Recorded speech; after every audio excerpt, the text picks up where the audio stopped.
says live stream offline. Huh. Hello, and oh, Jesus. Just a second.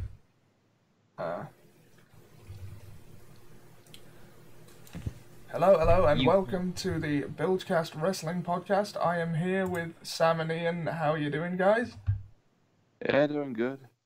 I'm okay, just recovering from tooth surgery, but I'll be fine. Alright. And, well, WrestleMania, eh? Now, Yep.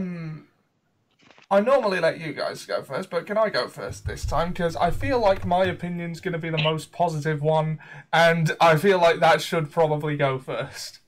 No, you don't get an opinion. You've only got half a body. Why would we give you a full opinion? No, seriously, go ahead. Sorry.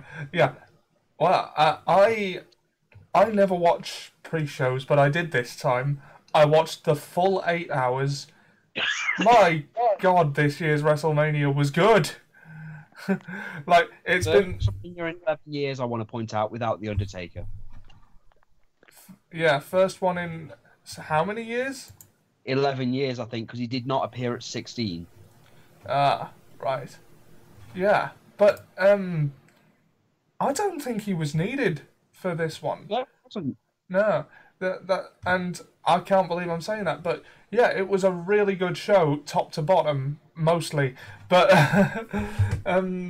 yeah, so we'll start off with the pre-show. I'll go through that as quick as I can. It was 8 hours of content. We do not have 8 hours to fill, but the Cruiserweight title match kicked off first. Tony Nese and Buddy Murphy. It was amazing. Like, you've got to give props to the Cruiserweights. They never get their due. So when they were given like this opportunity at WrestleMania, probably the biggest crowd either of them had ever performed in front of, possibly, and they did not waste that opportunity. It's especially amazing when you consider the fact that Buddy Murphy was originally just a tag team guy in NXT. Yeah, and but then he just turned up. I mean, I think a few people forget that he was part of Buddy and Murphy. Yeah. With Alexa Bliss, if you remember correctly. Yeah, I do remember. Yeah. And as for Tony Nese, I can't really say I know much about him, but credit to the Cruiserweights in general. I know that the tradition years ago was that the Cruiserweights always opened the show, but I feel like they're wasted just doing, nothing. Just only wrestling their own kind and not integrating with other weight classes. Yeah. Yeah, they are. I watch 205 Live occasionally, and it feels like a separate promotion.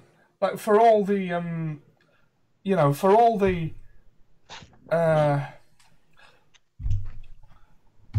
hype the Cruiserweight Classic got, they've just sort of completely pushed them into the background. And I think that's a crime, because if this title match at WrestleMania was any indication, they deserve so much better, every single one of them.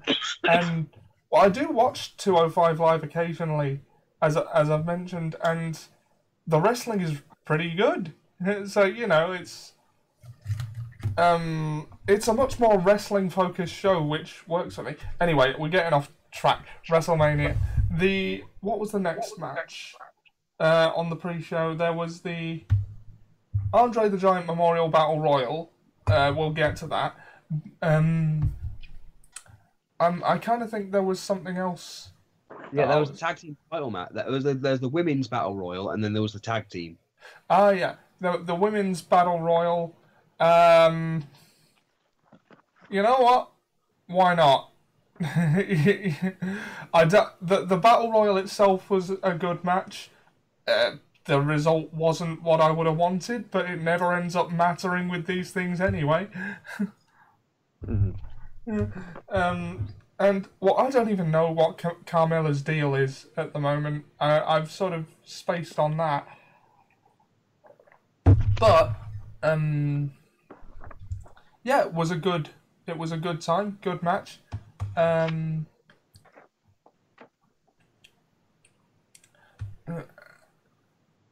I mean, result aside, there was nothing to really did it down. Women's tag match, I have to give you credit for this one, Sam. You did call it.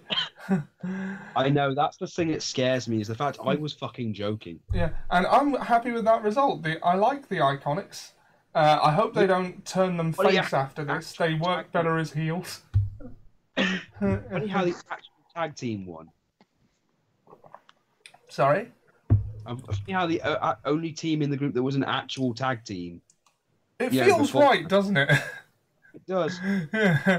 So, yeah. I have to, but yeah, I mean, I have to give credit to the entire match. I mean, the Iconics really, they kept the cowardly, they can't match up to any of the other teams, really. So they literally capitalized on Beth Phoenix. So when you really think about it in some way, Beth had it won. Yeah. And then, of course, the Iconics were smart and stole the victory. You know, they barely did anything in the match, but that's literally what their characters are for. So, you know, that's kind of cool. Yeah. I was happy as well with the Raw Tag Team title match. Yeah, the Raw Tag Team title match. Now, I had the Revival winning in my predictions. I had forgot at the time that they were leaving. That they were pissed off and they were leaving. Otherwise, I never would have thought they would win. But the fact that, you know, that Hawkins and Ryder won, I said it would be a good... You see, I think the theme of WrestleMania was they were less focused in some cases of a good match and more interested in making moments. Yeah, well, and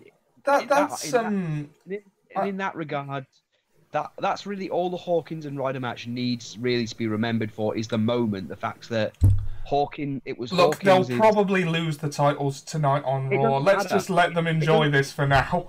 It doesn't really matter because they ended the streak at WrestleMania 35. You've got to remember that the rule of thumb by the fans' definition is a WrestleMania with a 5 or a 0 has to have a good ending in some capacity. Yeah. And this was a very babyface heavy WrestleMania. And after the pre-show, oh my god. I was really hyped after the pre-show. The pre-show actually did its job of getting me excited for the... Haven't even finished the pre-show. Oh yeah, the Andre the Giant Memorial Battle Royal. I left to make tea and missed it. On the main roster, which was on the main show. Sorry? You skipped over several matches, and you meant in the same vein as the pre-show. You mentioned the women's tag match.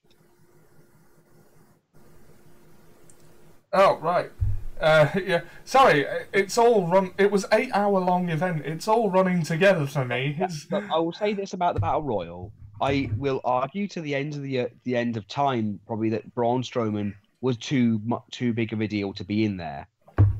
Well, yeah, but I popped for him and Luke Harper. Yeah, I really did. And those two SNL guys, I didn't care as long as they didn't win, and I loved the way that they ended it.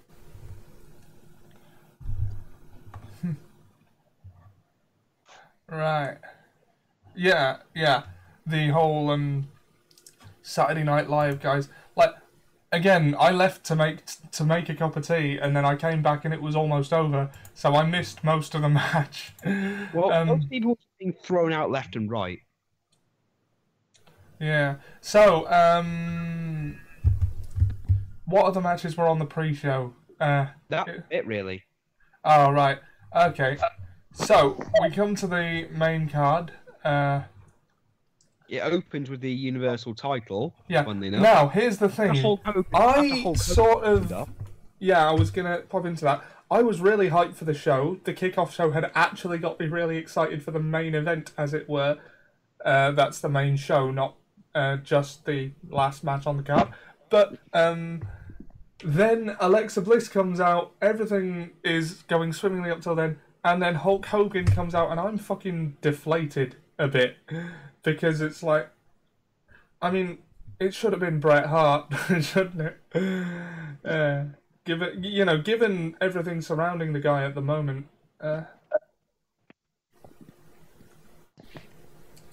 Yeah. I didn't notice at the whole ceremony that the New Day didn't stand up for his entrance. Yeah, it's true. Yeah, that's a whole thing. But then Paul Heyman interrupts him, and that makes it better for me. Because it's like, I'm like, yes, Paul, please rescue this segment. Because Hulk Hogan does his Hulk Hogan thing, which, honestly, do we need any more? It's like, it's, I mean... All the match really is the positive you can take away from the Universal title match overall was that Seth won and the way in which he did it, because other than that, it was I called Seth winning. Seth was thrown around like a rag doll, and I said on Twitter at the time, one of two things is going to happen. She's going to be cancelled a little bit later on in the show, or Seth's going to pull up an upset. Yeah, and Seth did. After three consecutive curb stomps. Seth did the crossing the road 3 times. Yeah. 3 stomps on the head. Does that mean that the curb stomp is more powerful than Roman Reigns' spear? Because he hit Brock Lesnar with loads of those and he didn't stay down. Yeah. Brock had a concussion. Yeah. Well, concussion is probably more effective than being a bit winded. Yeah. So yeah, Seth wins the Universal title. Off to a great start. What was the next match on the card? I think it was The Miz. I could be wrong, but I think it was The Miz. It was AJ Styles versus Orton. Oh, was it? Was that the second one? Yeah, that was the second one. Yeah, really good match. I enjoyed it. Really good. Right guy won. Does mean that Randy will shut the fuck up about indie guys? Look, that's his character at this point. It's not gonna happen. And it's boring. He needs to go. Randy Orton is a really good wrestler, and that match proved it. He carried that match. Well, he didn't carry the match. Him and AJ carried that match to. Well, it was a really good match, as I said, and it went. For the part of the card it was on, it was good enough. AJ got to have his victory, and it went very well. Yeah. See, this is why I wanted to go first. Yeah. Yeah, because, like,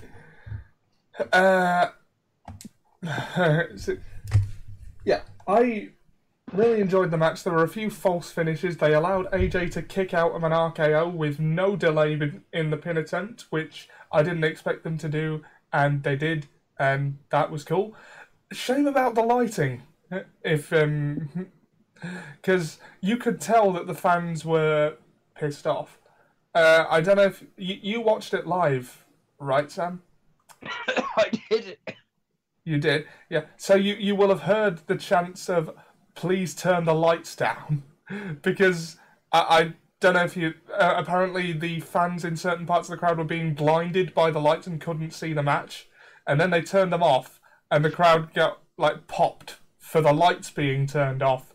And then they turned something back on again, and that caused the crowd to, And this match deserved better than to have that distract from it, because, well, it really was a good match, and that's, at some point, that's got to be what matters.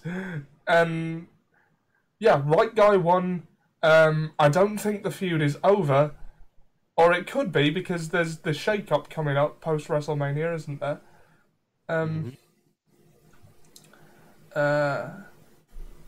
So the right guy won. The feud isn't over. Good match. I think I've rambled on that one enough. Then I believe it was The Miz and Shane McMahon. Yeah, was it? Am I right? So. Yeah, right. This match was far better than it had any right to be. I feel that it was a Falls Count Anywhere match that actually did the Falls Count. The thing is, it's a gimmick match, and I was saying during the match to someone, look, Shane McMahon is going to try and jump off something tall. Yeah. This is what he does. It's in his genetic DNA. So, Do you agree with me, Sam, that this was the best match that the two of them could have had in this specific circumstance? the thing is, when you really look at it, The Miz, they couldn't have had a regular match because, quite frankly, Neither of them Shane- are technical wrestling prowessy enough to carry one. Not just that, Shane McMahon is a spot monkey. That's the best he can do, and let's face it, we've heard all your opinions about his rabbit punches or the oh crap, there's a fly in your face, let me just get it. Yeah. And The Miz has the wrestling ability of, well, it's okay. He's like a C- at best. He's not great. And he was playing the fake, which ultimately, as you've said in the past, doesn't really work in his favour. While watching that match, I bought into it. That he did it well in that moment.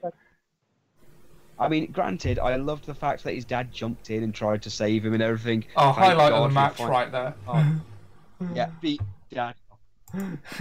He squares up to Shane, and then Shane corrects his fist posture, and then just sort of beats him down mercilessly.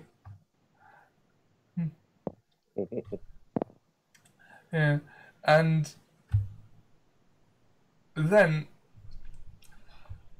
well, there was the ending spot, and there was that one spot where Shane, I think he was supposed to fall on the thing, on the thing just outside of the barricade, but he bounced off it and then fell like 6 feet onto the concrete floor, and that was freaky. Like, that was another one of Shane's famous spots where he could have died, but he got right back up.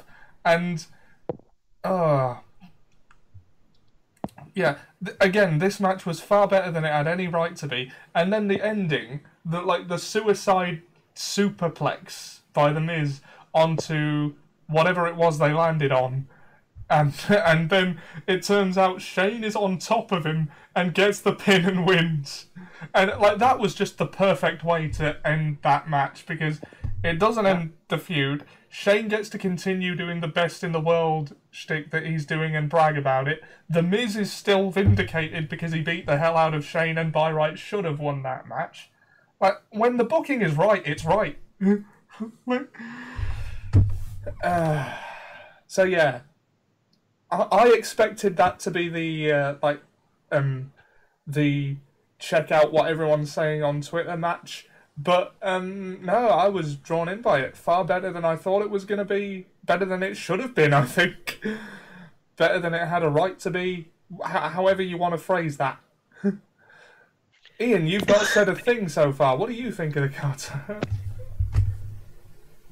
Well, as you say, it's turned out a lot better than I expected. Yeah. I think they had the exact match stipulation that they needed, and, well, it just all went very well. And what was next? What was next? Was it the tag team match? Yeah. Which tag team match, though, specifically? I think the SmackDown one. Yeah, the SmackDown one. Oh, then it was the women's one. Okay, we've touched on this before, but yeah, I really enjoyed the match. I didn't expect the result, but I'm not sorry it happened. Sam did expect the result, and not just that, but called exactly how it would come about. I know, I can't believe I called it the way I did. Yeah.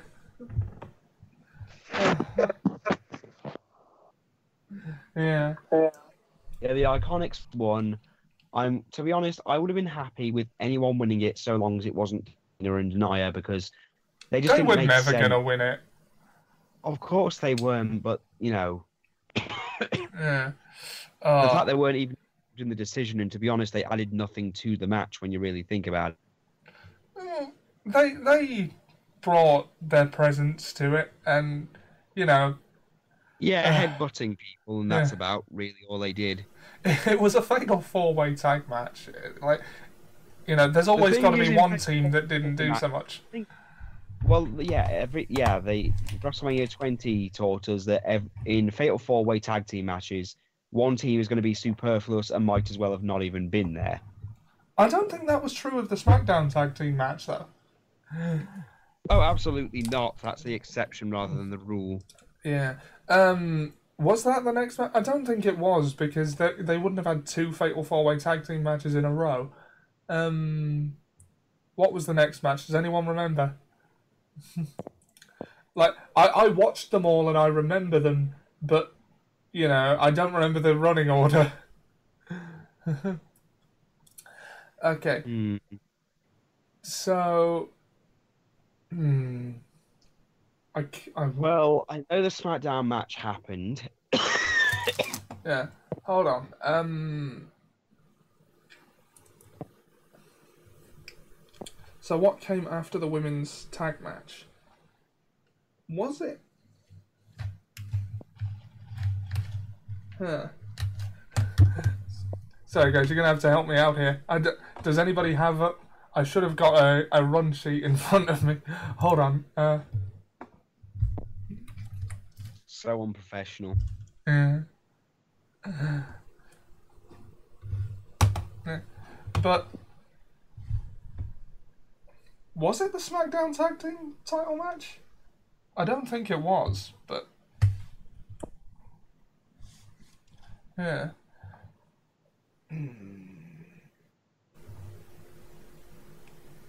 Let me just see.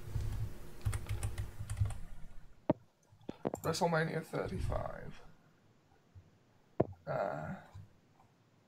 Then pre-show preliminary matches. Hold on, let's see. AJ defeats Brock. Shane defeats The Miz. Oh, wait, no. The Usos were... Oh, the SmackDown Tag Team title match was before the Miz and Shane match. SmackDown tag was before the women's tag. Yeah. Yeah, so we've skipped one. The SmackDown Tag Team title match. Right. Usos won. Sorry. The Usos won. It felt like the right result at the time. They were put in that position because they did the noble thing and forfeited to the New Day to allow Kofi to be in the main event, and they were being punished for that. It doesn't seem right narratively that they would lose the titles because of that. So...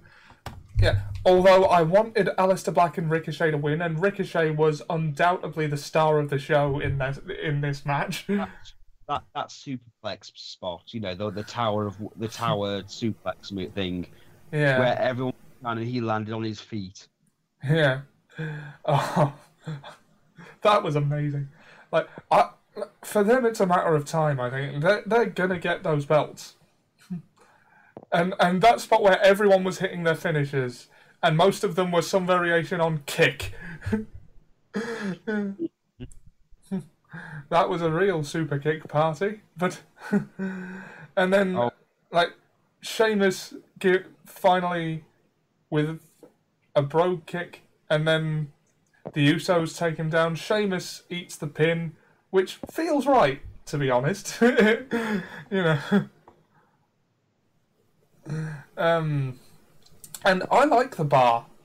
I actually do. I know that Cesaro deserves a main event run, but he works really well with Sheamus, and you know, I like them as a team. The Usos have really come into their own lately since ditching the whole Samoan. The gimmick was that they were Samoan, I think, before. And like, that's one thing I don't like about WWE gimmicks. Like, Finley's gimmick for a long time was he's Irish. And it's like, I don't like when they do that, so I'm glad that the Usos don't anymore. Aleister Black and Ricochet are like my favourite tag team at the moment. Rusev and Shinsuke, like, it strikes me as League of Nations 2.0, like two bad guys put together because they're foreign. And both... I was going to say Shinsuke deserves better. Rusev deserves better. Both of these men... Shinsuke looked like a Power Ranger. I'm just going to say that. Yeah. Both of these men deserve better than they're getting. And, you know... And that makes me sad. But, yeah, the match was great. I want to see Aleister Black and Ricochet get those titles, though. Like, I understand that it couldn't have happened tonight. I'm not sorry about the result. But yeah, great match, especially for its placement on the card. So far, everything's going swimmingly. And okay, Now we get on to now it's the big one. Kofi Kingston versus Daniel Bryan in a match that ultimately had apart from maybe the Becky Lynch match, had the single most emotion behind it. Yeah, I loved how they kept cutting back to the backstage to show everyone face and heel. Yeah, just united behind Kofi, just like everyone else was. And you have got to give it to Daniel. You have got to give it to Daniel Bryan to get the crowd to hate him. Like he couldn't do that before, and they were having him try. Like, remember when they lumped him with Kane? They had him be abusive to AJ Lee. They had him losing to Sheamus in the Big Show. They did everything to try and get the crowd to hate him. You couldn't get people to boo Daniel Bryan back in the day because he took everything, ran with it, and made it work. But now he's trying to get people to hate him, and he's done it so well.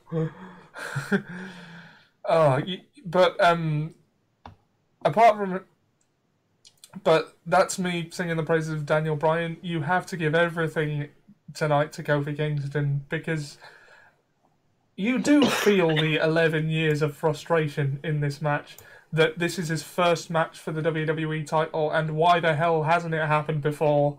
And, it's been such a long time coming. He deserved this 10 years ago when he was going for the title against Randy Orton.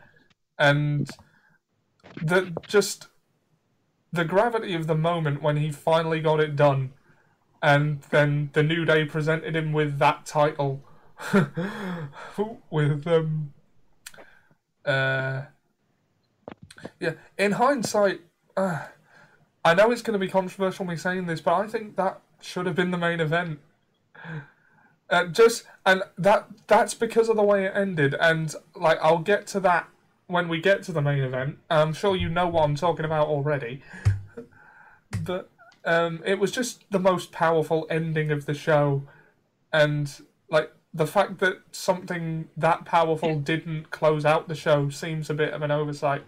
And should have been right before the main event, if anything. I don't think right before the main event. You shouldn't put two matches of that high energy right next to each other. The crowd were exhausted for the main event, but they would have been more so if the Kofi match was right before. But yeah, 5-star match from start to finish. I don't know what else there is to say about that. Does anybody disagree? No. I will, however, make a point that Kofi Kingston is now the second African-American WWE champion in the company's history. Right. Following who? Following, I believe, The Rock. The Rock technically counted. Oh. Okay. Yeah. Booker T never won the WWE one, so... Yeah, you know. Well, well deserved, long overdue. I'm very glad this happened. And then the following match, Samoa Joe versus Rey Mysterio. Wait, before we do that, okay. Let's remember the two people who were in that Battle Royal then possibly got raped by Kevin Nash and Scott Hall. Yes, that segment was... Rubber gloves and all. That segment was interesting. Uncomfortable. Kevin Nash was very insistent on a prostate exam. Yeah, that's... I'm not implying anything. I'm just going to think it out loud. And my response, the Samoa Joe to Rey Mysterio match, I want to respond to my thoughts of it in one simple word, please. Well, what else is there to say about it, but go on. One. Ah! Oh. Yeah, my response after the match was... that happened. But yeah, I think... Remember when Rey Mysterio won the Intercontinental title from JBL in basically a squash match? Yeah, this was a bit like that, wasn't it? Yeah. Oh, that Rey Mysterio is unquestionably a legend of the business. He's been relevant in 3 different decades. That's an amazing feat. And this makes Samoa Joe look like an absolute monster, so it's all good in my book. And Joe's technically undefeated at WrestleMania. Yep. I know that's... But then again, so are the Iconics. Yep, and those are 2 very good things. And Roman Reigns versus Drew McIntyre. Fuck this match is all I'm going to say, just because of how it was executed. What do you mean? Okay, Roman did nothing throughout the entire match except get thrown around by Drew, and then right at the end hits 2 moves and wins. Yeah, that did strike me as a bit hokey, but it was look, the thing it should have if it had been an equal-footed match, like there'd been an exchange of offense, that would have been fine. But no, Drew literally had the entire the power of the match from the beginning to the end, right up until Roman suddenly hit the Superman punch and the spear, and that was it. I felt Roman gains nothing from it, especially, and I want you to follow me on this. Where do you even go from here? Does this mean that Seth and Roman have to have a match? No, I wouldn't necessarily say so. Because, quite frankly, who else is there now to face Seth, unless we get yet another rematch with Brock? I think we're going to have at least one more match with Brock. He does have a rematch clause, but unless he just doesn't want to be there anymore, that's up to Brock, I would think. But I don't mind, because Drew McIntyre dominated the entire match. It makes Drew McIntyre look like... It makes Drew McIntyre look strong. Until you realise that 2 moves finished him off. 2 incredibly powerful moves in kayfabe finished him off. That's not, It's not like he got... It's not like he got sunset flipped and then just... Okay, granted, but still, he was hit by the stupidest punch in wrestling and the second weakest spear in wrestling. It was a joke. I'm sorry, but Gilbert, the only spear that looks weaker than his is Gilberg. Yeah. Well, he still has the bragging rights that he dominated the match. Roman had... Well, it was WrestleMania. It was a very babyface heavy match. For once, they've got Roman, they've got the crowd sort of behind Roman, and they're not shoving him into the main event. I'll take this, because Drew McIntyre still looks strong. Next match, Triple H Batista. Oh God, can I make a Shockmaster joke, please? Oh God, I knew this was coming, but yes, you may.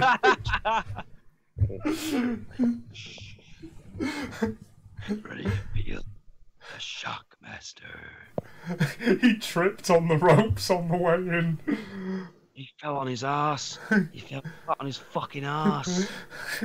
But it was still a good match and surprisingly brutal. The highlight for me was Triple H pinning him with a chair. I know. Oh. It's a nice nose ring. He ripped her. I mean, I know he didn't really do it. He had one on him, and Batista took it out after. He didn't really grab onto his nose ring with a pair of pliers and rip it out of his face. But it looked like he did for a moment, and that... In the grand scheme of things, it was a nothing. We all knew it was going to be a nothing match in terms of the result of what it meant, because we all knew Triple H was going to win. It was an attraction match for WrestleMania, and just for WrestleMania, it was a novelty, and it was. In that regard, it was really good. I mean, Batista's already said he's retired now. He's done with wrestling completely now. Yeah. So. Done. So. Yeah. Yeah. The one. Yeah. And, that was a worthy swan song for Batista, I think. Triple H finally gets the win over him, making the score between them 1-3. Just saying. But, Triple H gets to continue his in-ring career, so he'll wrestle again next Mania, I imagine. And Batista gets to go out with a bang. So, everything this match set out to do, it did well, apart from Batista's entrance. Shocking. Shocking indeed. And we come to the one stinker of the pay-per-view, I think. Baron Corbin.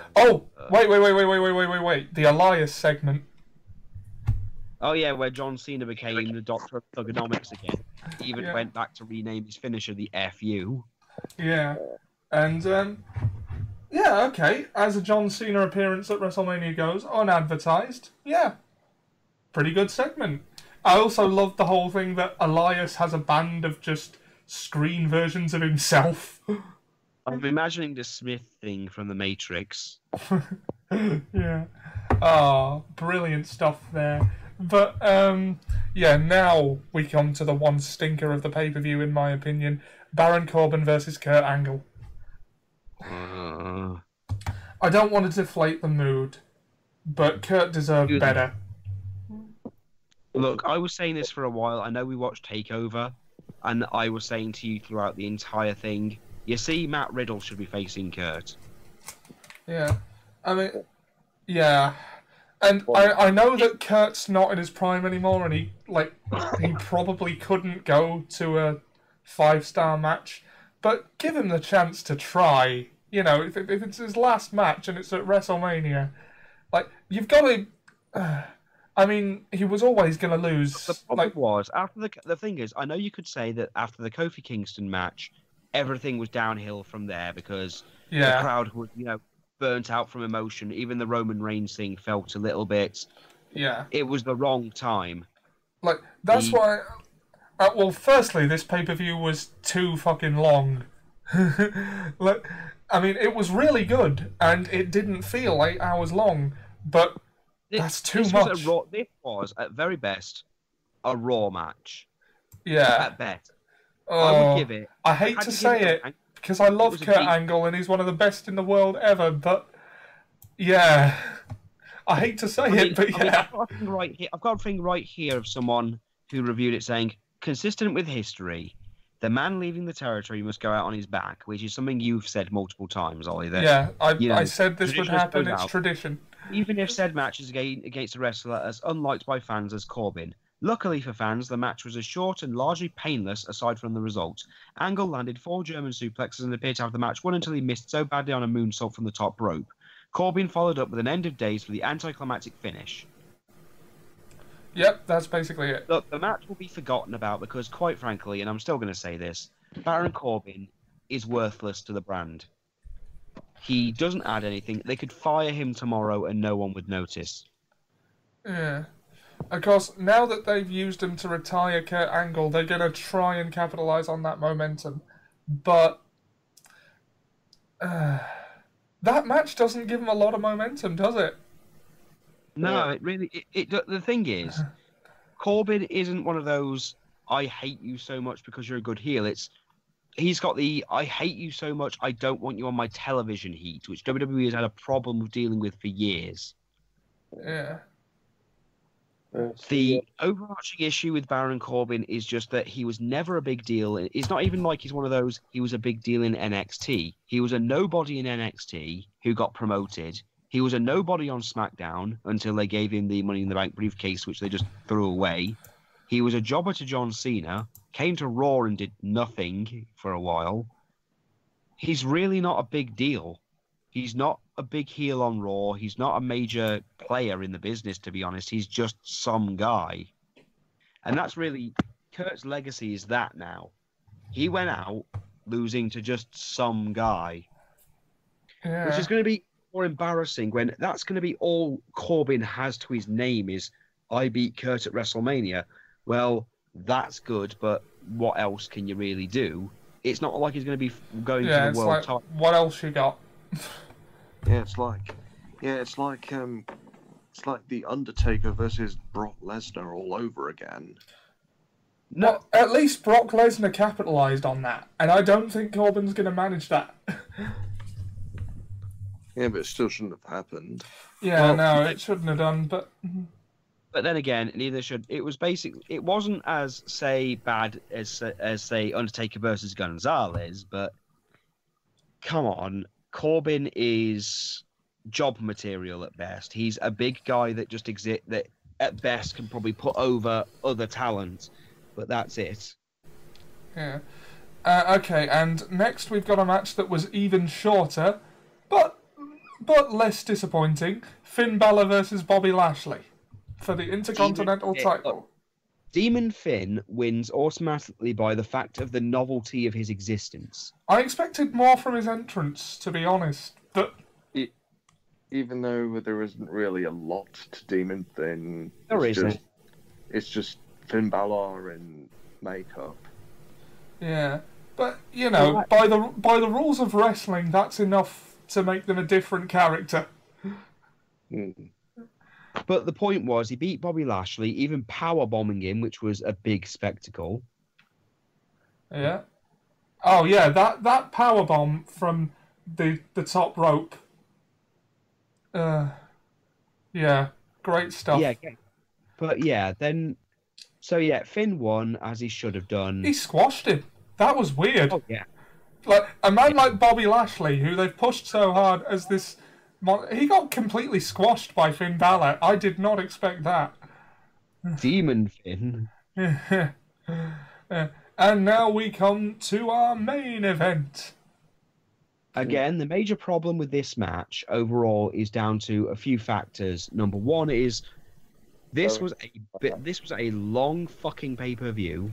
The crowd were burnt out. Like they were all burnt out. They barely reacted to anything other than maybe a few big spots here and there. Nor would you after 8 hours, mate. Yeah, and let's not forget the botched finish.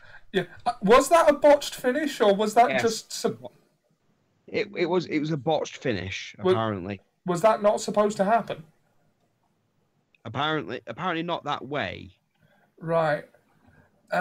Yeah.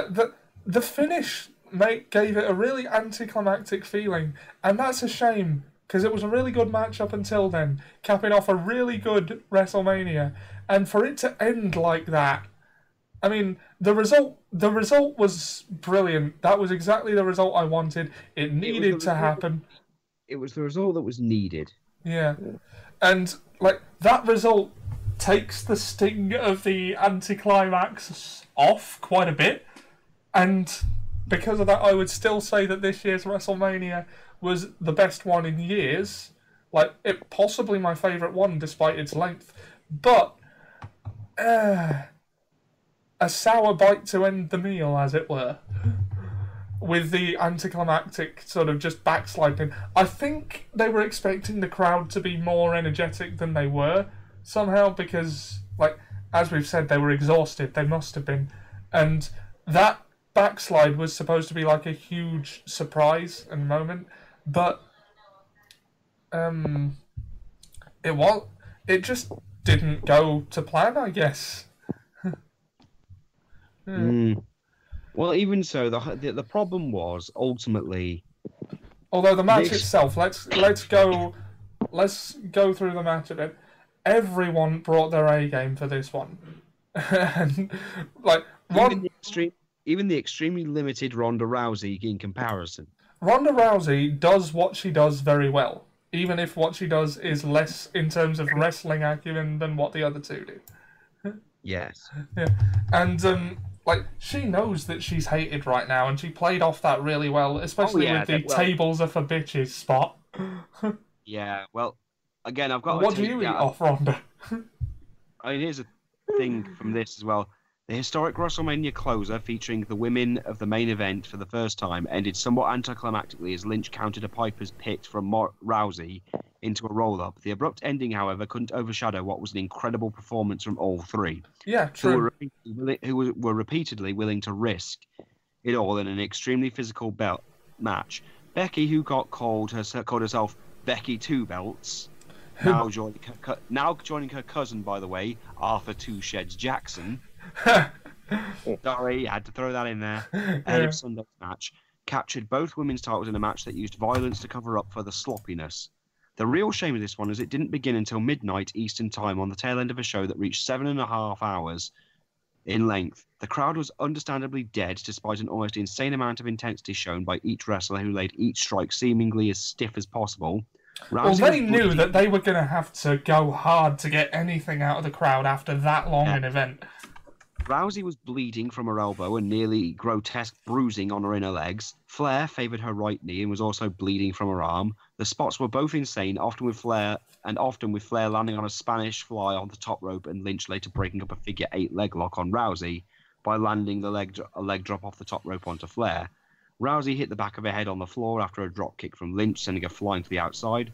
The finish appeared botched as Rousey's shoulders were visibly up during the part of the 3 count, giving the women an A+ for all kinds of effort. That was clearly worthy of its main event booking, B+. Oh god, oh that stings. But yeah, first ever women's main event in WrestleMania history. First ever, Becky Lynch has gone from having no titles to having 2 of them in the space of 21 minutes and 30 seconds. She's Becky 2 belts. Becky 2 belts. And Becky that was the result belts. I wanted, so I can't complain.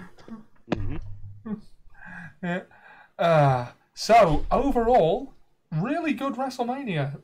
The best one since at least 30. In at least 5 years, we haven't had a WrestleMania this good. And I mean at least. This is just Look, it had its share of, bad, maybe questionable decisions. One stinker that ultimately really shouldn't have been on the show. Well, Kurt Angle's farewell match should have been on the show, but that match it shouldn't have been that. It should have been that, and it should not have been Corbin. I still maintain that Corbin was the worst possible opponent they could have given him at that point. I will say, however, that the show was more interested in creating the moments and the spectacle and, the over-the-top bits than it was about, the actual wrestling in some cases. Because let's face it, you're not going to remember. They made it so you'd remember something from every match. Yeah, even if it was Batista's Shockmaster moment. Batista's Shockmaster moment and his nose ring being pulled out. Oh yeah. Kurt Hawkins rolling up Dash Wilder. Yeah, the revival and winning. Yeah. Braun Strowman throwing a therapist. Yeah. I'm just going to say that again because I don't think people got it. Braun Strowman throwing around a therapist that was trying to convince him to not beat up the people from SNL, whom he didn't just throw out, he fucking murdered. After grabbing the therapist and screaming, "This is you!" and then punched him in the chest. Yeah. Now, for once, there have been WrestleManias that look amazing on paper and come out shit. Well, underwhelming, shall we say? And fine, be tactful. Well, not all of us can be Scott Steiner, sir. Fuck you. Bill, when Scott Steiner infects you with his, steroids or something, then the world will be Scott Steiner. The BPP virus. Are those zombies? Worse. Steiners. You just got a bunch of people marching while lifting their biceps and kissing them, going ah. And invading people's houses and using their toilets. Only Ollie's. A line of Scott Steiners. All in unison screaming, "We're gonna shit in your toilet." Okay, maybe you should explain that joke for people who might not. Okay.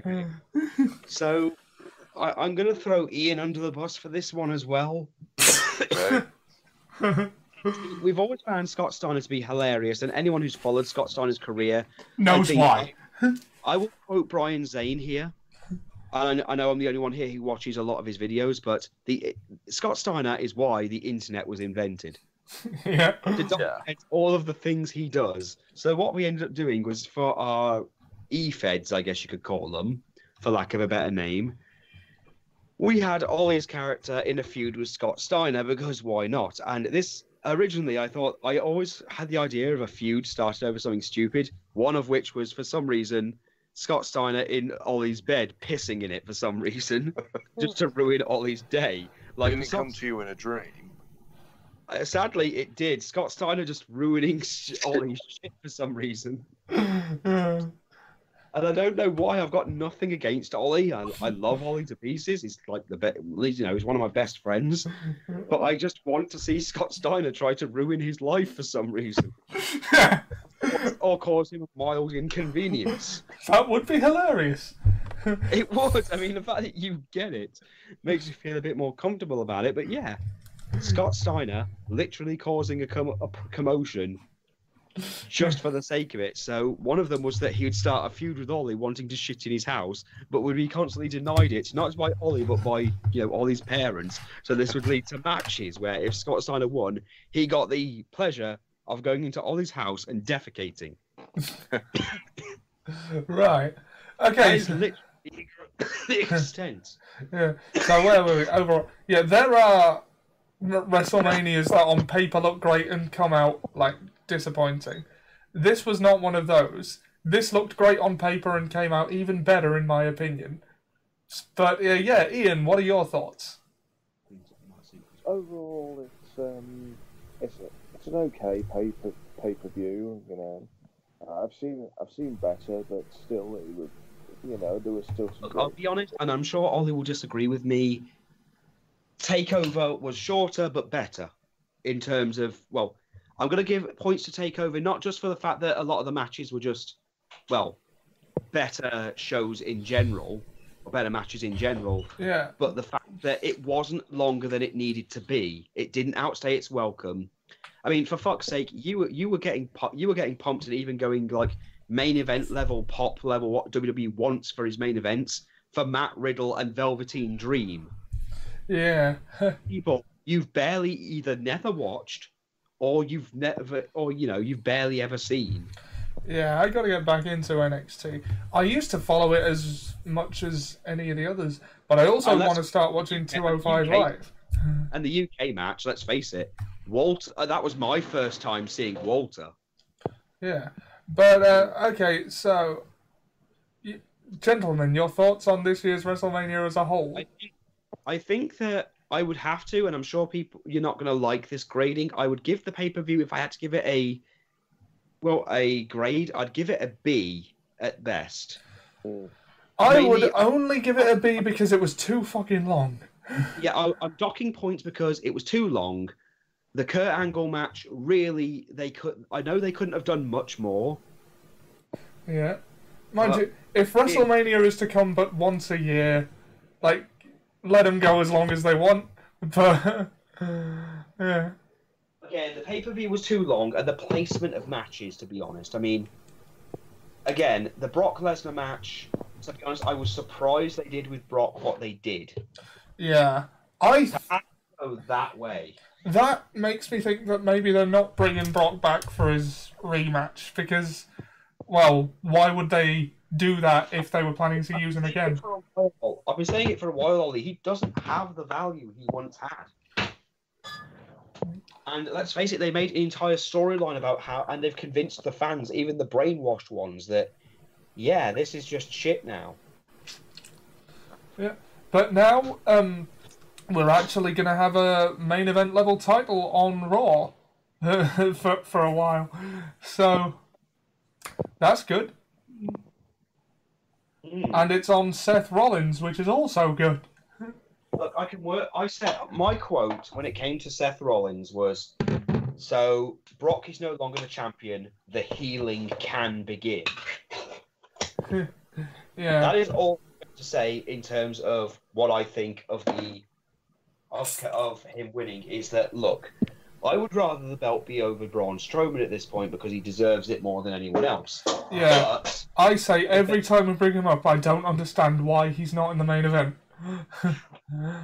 Yeah. The point is, Brock isn't the champion, which means that we will see the belt more often. Yeah. Which means that it can be good because, again, as I've said to you before, the belt is effectively a baby. It's not that old. It's not had that many champions. And can you really name any people who are on the full-time roster who have held it? Kevin Owens, Finn Balor for a bit. Seth Rollins. Yeah, Seth Rollins, Finn. and Kevin Owens are the only people I can think of off the top of my head. And Brock Lesnar and Goldberg. Then, well, Brock isn't full-time and neither was Goldberg. Yeah. Goldberg actually brought it to the show, though. I guess you give him credit for that. Yeah. But again, the point being that the belt was a baby, and quite frankly, I even said I said to someone when we were talking about it on Twitter, I don't consider the belt to be a world title because it isn't. It hasn't got the prestige. It isn't important. It's a gimmick belt at this point, and the gimmick was it's Brock Lesnar's. If they treat it as a world title for long enough, then it will become one. But I liked. At the start, I liked that Brock had it and he only brought it back occasionally because it made it feel special. But that went on for way too long. Look, Brock held the belt for longer than he reasonably had any right to. Any reason to. And quite frankly, it meant that many people on the main roster weren't given the chance. Yeah. To build themselves up.